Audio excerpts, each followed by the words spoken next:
Ya, Assalamualaikum warahmatullahi wabarakatuh. Selamat berjumpa di 20 video teknik selling using NLP ya. Video 20 video teknik selling ini, selling teknik using NLP ini adalah video yang menjelaskan tentang bagaimana teknik-teknik penjualan dengan menggunakan NLP ya.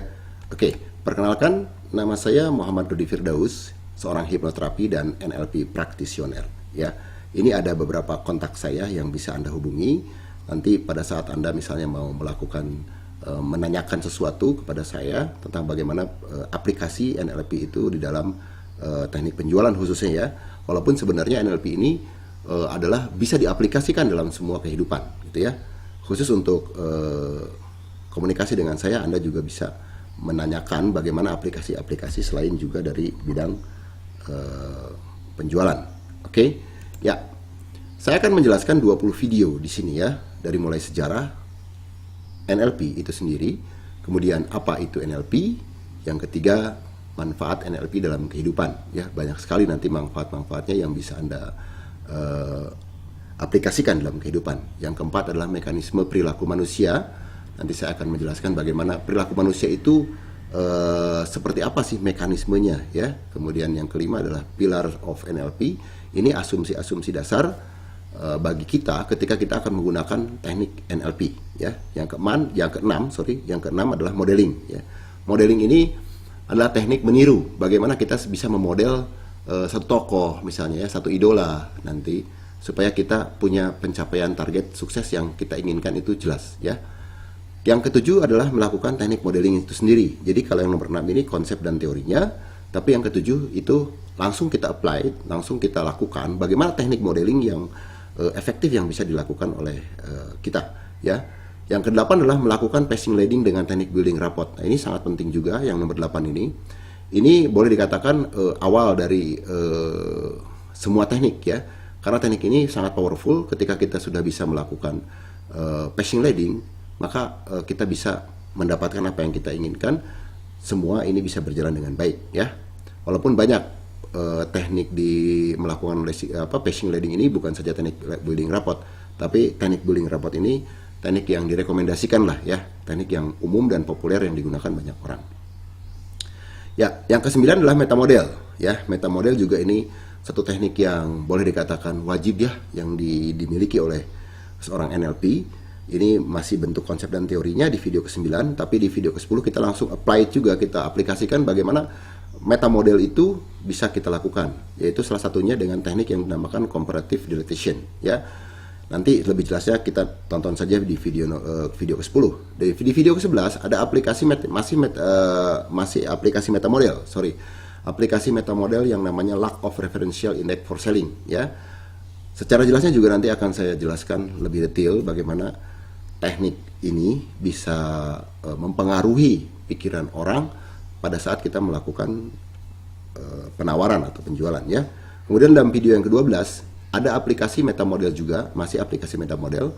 Ini yang namanya unspecified verb for selling ya. Secara teknis, secara aplikasi, contoh, dan kita juga nanti ada praktek-praktek bagaimana kita mengaplikasikan metamodel untuk teknik unspecified verb for selling ya. Dalam video yang ke-13 saya akan menjelaskan tentang mind reading teknik. Sekaligus juga nanti akan kita praktekkan bagaimana kita membaca pikiran orang. Ya, keren juga ya, mind reading teknik ya. Nanti secara detail di video ke-13 Anda bisa mengetahui dan langsung praktek bagaimana mind reading yang dimaksud di sini ya. Yang ke-14 ada teknik yang disebut dengan metaprogram. Wah, ini metaprogram ini teknik komunikasi yang disebut powerful juga, sangat dahsyat juga kalau kita menguasai metaprogram ini ya. Ini ada beberapa teknik metaprogram yang saya sampaikan yang bisa berhubungan dengan penjualan ya, dari nomor 15 sampai dengan nomor 18 ya. Toward from, away from for selling ya. The sameness and the different for selling. Kemudian ada global specific for selling dan proactive and reactive for selling. Itu turunan dari program metaprogram ya. Kemudian yang ke-19 itu ada video metafor namanya. Metafor ini biasanya banyak digunakan untuk bahasa-bahasa iklan ya. Karena bagaimanapun pada saat Anda melakukan penawaran, Anda melakukan iklan ya, promosi. Nah, ini bahasa yang digunakan itu adalah bahasa metafor ya. Kemudian Yang video yang ke-20 adalah aplikasi bahasa sugesti for selling. Itu saya kira yang 20 video itu yang nanti akan dijelaskan kepada Anda secara gamblang. Anda bisa ikuti, nanti Anda bisa juga langsung melakukan aplikasinya yang berkaitan dengan penjualan. Oke, saya kira itu 20 videonya ya. Oke, kita lanjut saja. Untuk yang pertama, kita akan bicarakan mengenai sejarah NLP ya. NLP, Neuro Language Programming ya. Itu awalnya di California pada tahun 72. Richard Bandler, statusnya saat itu masih mahasiswa University of Santa Cruz, bersama dengan John Grinder.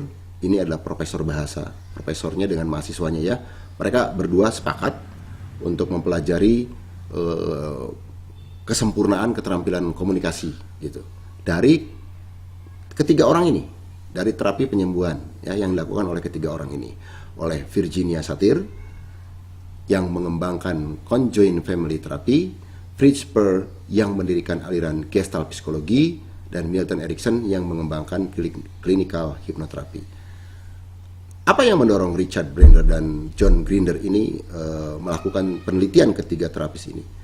Ini ada mungkin bagi sebagian orang ini ada hal yang aneh, yang sangat boleh dikatakan mistik begitu ya. Kenapa kok dalam hanya menggunakan bahasa, hanya menggunakan komunikasi tertentu, ketiga orang ini bisa melakukan terapi penyembuhan? Ya, akhirnya Bandler dan Grinder melakukan penelitian kepada ketiga orang ini ya. Nah, ini yang dijadikan bahan dasar NLP gitu loh ya.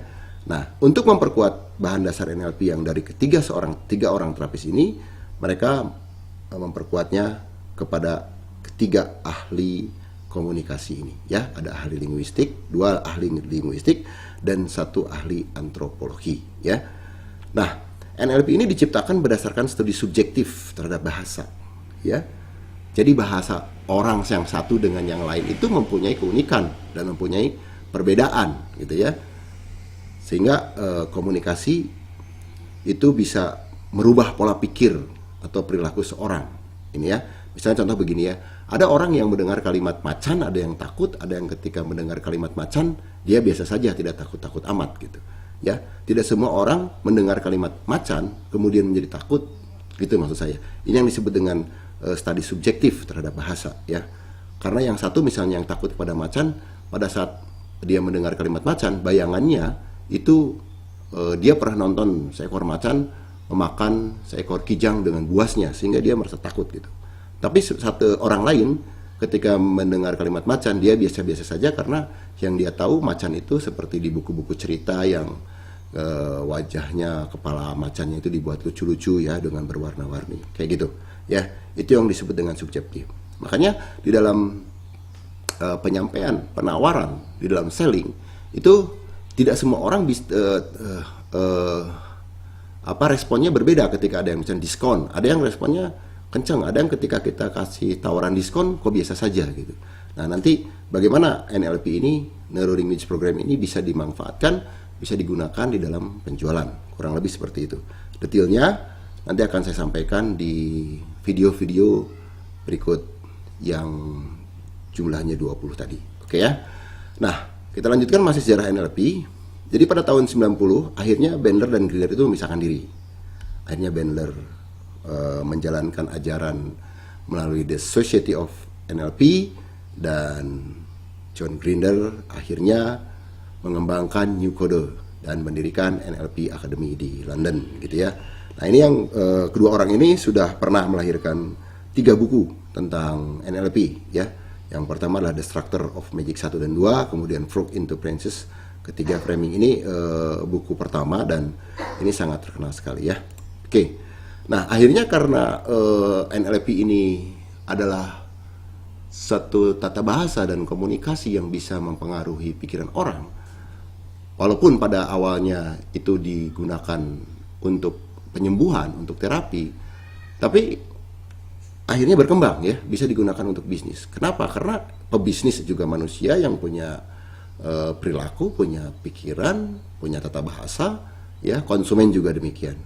Ya, akhirnya berkembang ya, pendidikan, sales gitu. Pendidikan juga antara guru, bagaimana guru menyampaikan sebuah materi, bagaimana siswa menangkap materi ya.